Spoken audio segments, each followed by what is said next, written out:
If you enjoy your float fishing, then I'm going to take it to the next level. This is something I've been doing for several years now, basically to help disguise the hooks and hook length when we're float fishing. Because if the carp are going to spook, that's the two things that more than likely they're going to see and do it, especially in clear water. But even when the water's murky, then those two bits of the tackle are really going to cut down the number of bites that you're going to get. So my idea was really to try and cloud the water up and look at ways to do that, and I came up with a really easy way of doing it, and one that actually gives you some added benefits as well. So it's based around the Nash riser pellet, but you can do it with any small floating pellet that you like, but I generally do it with these. And all I'm going to do is put a couple of pints of them in my mixing bowl. Then I'm going to take a bowl of water and I'm going to add in a little bit of the syrup. Don't need too much of this. Again, it's going to help cloud the water and give it some more flavour, which is going to bring us more bites. So I'll give that a bit of a mix, and then I'm going to pour enough of this on just to cover my pellets. There we go. Because they're floating pellets, give them a bit of mix around so they're evenly coloured. And those pellets are about 3mm in diameter. So what I'm going to do is let them soak in that water for about 3 minutes. And roughly speaking, leave them to soak for about 1 minute per 1mm of the pellet. So a 2mm pellet for 2 minutes, 3mm for 3. Okay, so the pellets have had their 3 minutes soak now, and then all I'm going to do is just drain off any excess water. Don't have to be too fussy about it. Just try and get rid of as much of that water as we can. What we don't want is the pellets to take on too much, because they'll end up sinking if we're not careful. We still want them to float, but what we want to try and do is make them softer so they'll bind together.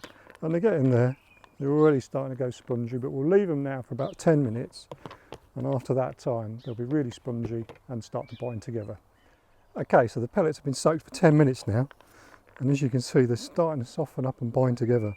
Now you can leave them a lot longer, just put the lid on and they'll get even better and bind up really well.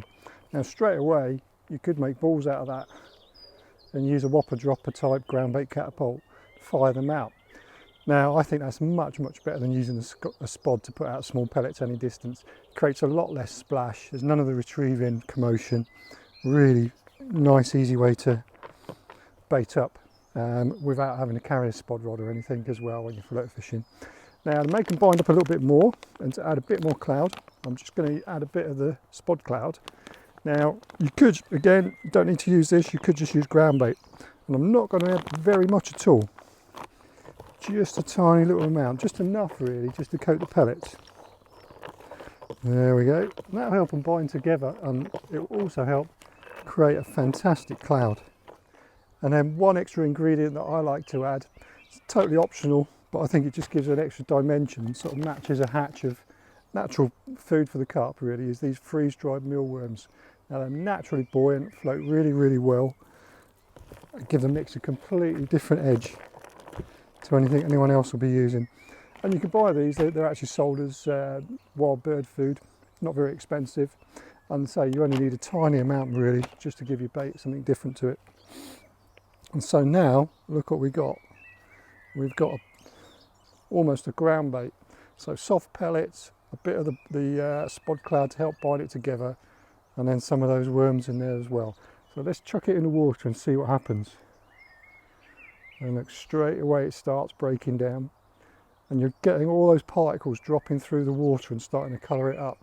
Within seconds it's all breaking up. You can, believe it or not, catapult these with a soft ground bait catapult, 40, 50, 60 yards very easily, very little commotion.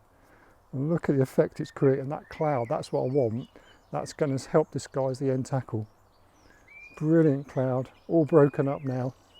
Mealworms are all floating, the pellets are all floating, and then you've got that cloud effect in the water. Absolutely brilliant.